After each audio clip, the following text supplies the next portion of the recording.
And hello, peeps. This is Lori, and I had after I did my live broadcast of the Chicory Chicks, I had all kinds of folks messaging me, "Where the heck are you? Did something happen? Are you okay?" Which makes me feel very warm and fuzzy inside. So, no, I did the live stream. It's already done, and I'm gonna link it to this particular video. It's on the other channel because we moved.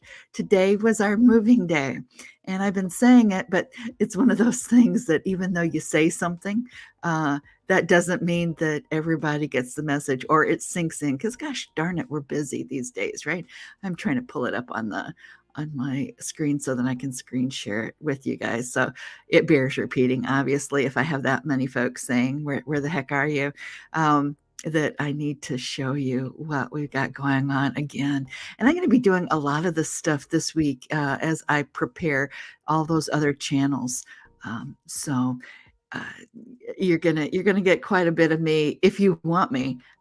This is one of the reasons why I'm doing this. So you get to pick and you get to choose what content speaks to you, what resonates to you. Because I like all this stuff, or else I wouldn't be doing it, right? This all interests and fascinates me endlessly. It really, truly does. But it doesn't necessarily hit everybody. So it's one of those wonderful Venn diagrams. It's kind of like my kind of emblem that I did, the logo that I did that logo shoots almost 10 years ago. And I just keep repeating it thematically because it speaks to me on so many levels, right? There's so many layers to so many things. And that one in particular, well, it was easy for me to do. I think I did it in Canva or Stencil, something like that. I can't find the original, so it's not available to do that right now. But all I have are old things that I've got to that I can work with now. I wish I had the original so I could duplicate more. And once I get my skills, this is one of the things that's so exciting about what I'm doing right now is I'm gaining skills. And that's more of what this channel is going to be about. This is me giving things a go. If you're really interested in one topic that I cover, this is where this cunning plan comes into being, because like I said, not everybody's interested in all the things like I am. Words at Work is going to be the Eliata Media Words at Work channel, and that has to do with publishing industry, words that writing that you would do, maybe technical writing. It's more of a business. It's more of a thing that when I think of what channels do I want to broadcast to, that's definitely going to have a LinkedIn live feed to it, right? Because that's the audience that I'm hitting there. That doesn't mean that it doesn't interest other people, or that other people. It's going to be highly accessible. So I'm not trying to be too technical. It'll be fun. It'll be me. So it's going to be a hot mess one way or another, but it should be more technical, word oriented, writing oriented, publishing oriented, words at work. Kazemi Connections is my lifelong stargazer side of me, the one that as a kid, one of my first memories as a kid is looking up at the sky and it was a bonfire. I remember that we had a cow that it was actually a bull, and he got dangerous, and I'm not sure exactly why. He got very aggressive. He was an albino cow. I just remember him, and a albino bull. And that night on the bonfire in the fall, it was a fall bonfire, and he was butchered, and we were roasting parts of him on the fire, and I was snuggled in my grandpa's coat looking up at the sky. I must have been 2-3 years old, right? And I can smell, because those memories like that, the thing that really takes me back is the smell. And my grandpa had a pipe, and he liked cherry tobacco. in his pipe, and that's what I remember, snuggling in that grandpa smell of the grandpa coat with the pipe, the pocket where the pipe tobacco was, looking up at the sky and seeing all those stars, right? All those stars back then didn't have light pollution. The only light pollution was from the bonfire, and by then it was probably pretty much embers. And I just was amazed at what I could see in those stars. And I've never ceased to be amazed at what I see in those stars, whether it's astronomy per se, astrology, the history of both of them. I'm just amazed and fascinated by all of that. And that's what you're going to get with the Kazemi connections. The Driftless, Minnesota, that's where I live right now. So there's plenty of things that I'm going to be doing here, including being part of Engaged Winona, which is their learned leadership, their lived leadership program. I've got the gray hairs to prove that I've lived enough to give that kind of leadership, and I'm part of that. So I'm going to be posting that kind of content there. Also, if you're interested in coming, there's going to be plenty of, because this is a gorgeous area. It's stunningly gorgeous. It really is. So you'll get a lot of content there. If you're interested, go check that out. There's nothing there right now, but there will be by the end of the week. Again, Oswego Files. We spent most of my mom's working life in Kendall County, Illinois, and she was a teacher at Oswego High School. And she passed. She was one of 20 some odd people in my life that were either family, close friends, former coworkers that passed in a 12-month period.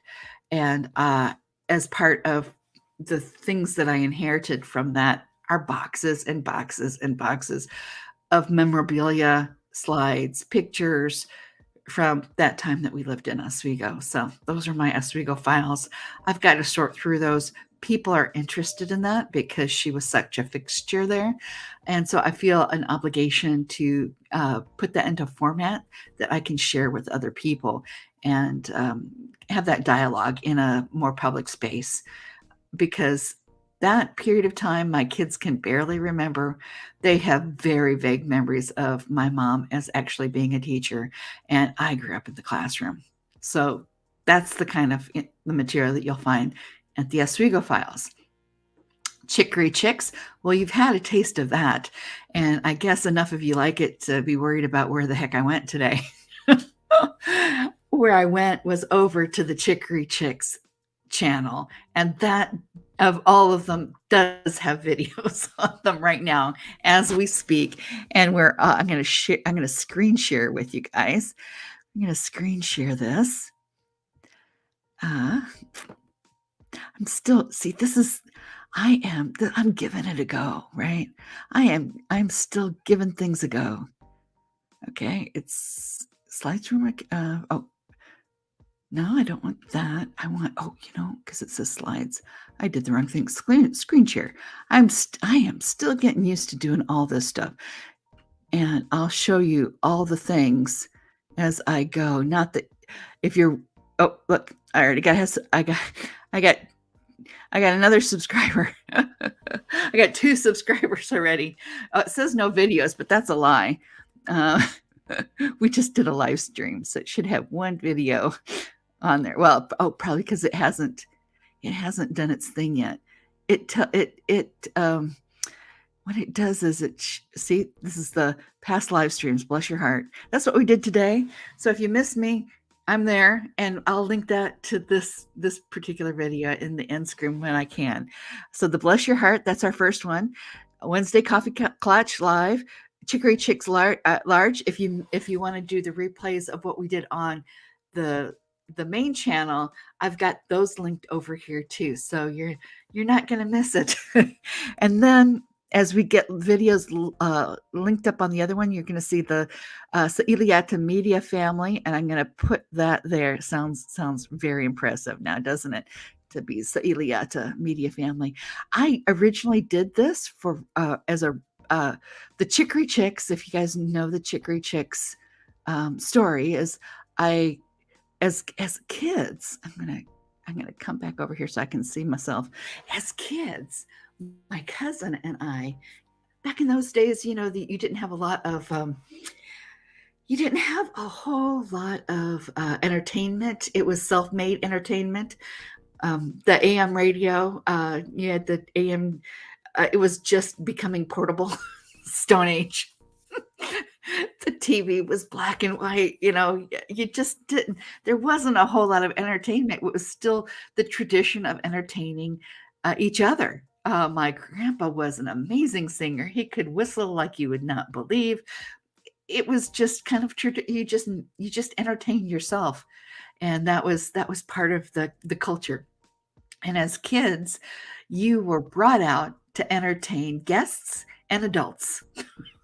And one of the things of in the repertoire, this is me as a preschool, the repertoire of me and my cousins were telling stories, putting on plays, and singing. And I have the worst voice of all of them. The worst voice of all of them. I have my own sense of what a key would be. So God bless my cousin, because she was older than I was and could match me. So I was the free spirit. Whatever note I was going to sing was being sung, and she could come in and match me and kind of pull us along. Oh my goodness. And one of the things that we had to sing was this song, an old song, I think from the 30s or 40s, called Chicory Chicks. I think one of the sister groups of the 30s or 40s sang it, but it's earlier than that. I'll have to pull it up. And in the 2006 or so, I took a college creative writing summer program, and that's what's one of the byproducts of that was a series of short stories, Chicory Chicks, and it's about two sisters or cousins. I think they were sisters that come and inherit, ironically, how prescient of me, inherit all the stuff from a town that they only vaguely remember from their early childhood, but it is steeped in family traditions that they are uncovering, in kind of a mystery vibe to it. But one of the things that it centered on was their great uncle, who never had kids, had an old cafe, and they find that that's one of the properties that they inherit, complete with my favorite kind of mugs, right? Complete with my favorite kind of mugs. So that's kind of the thing with that. And it keeps haunting me. Every so often, I bring that idea out to play. We got the mug. We've got the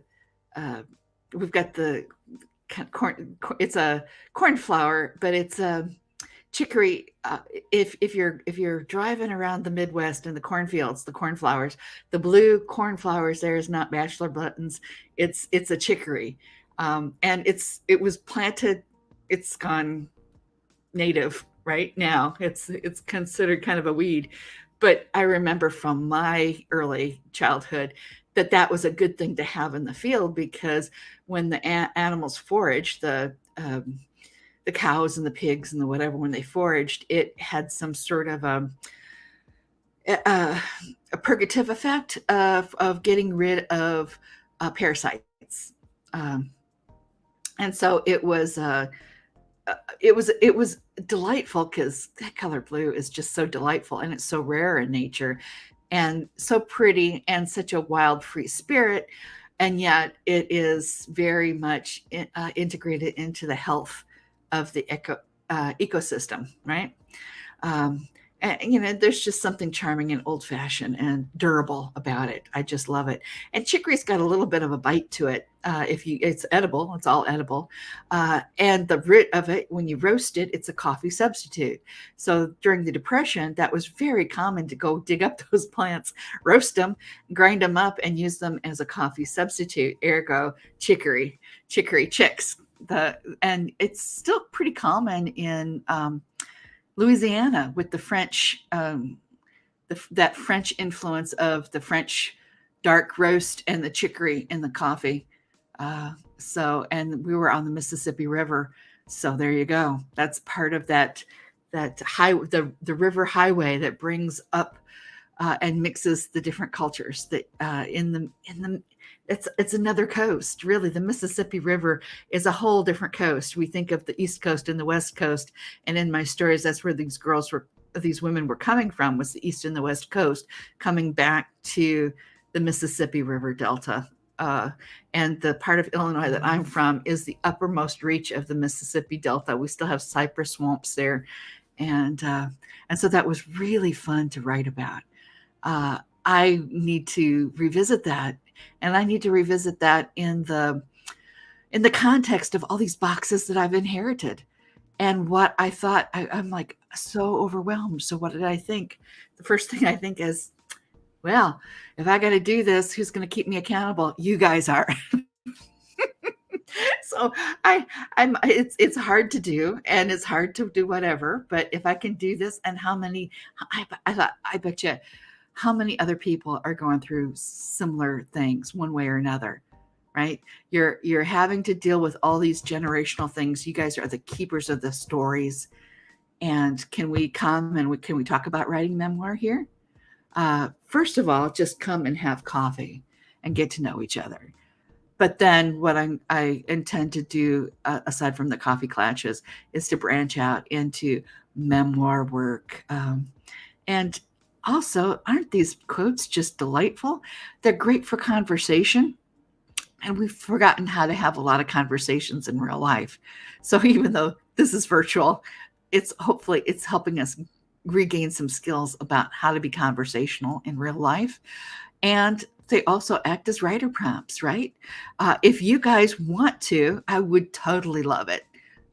If you write a blog post using these quotes, oh, please tag me back again, or embed the video in there. That would be delightful. I'm just trying to think of different ways that we can connect and talk to each other with this thing. Of course, link back, that helps you and it helps me, and it keeps the conversation going, right?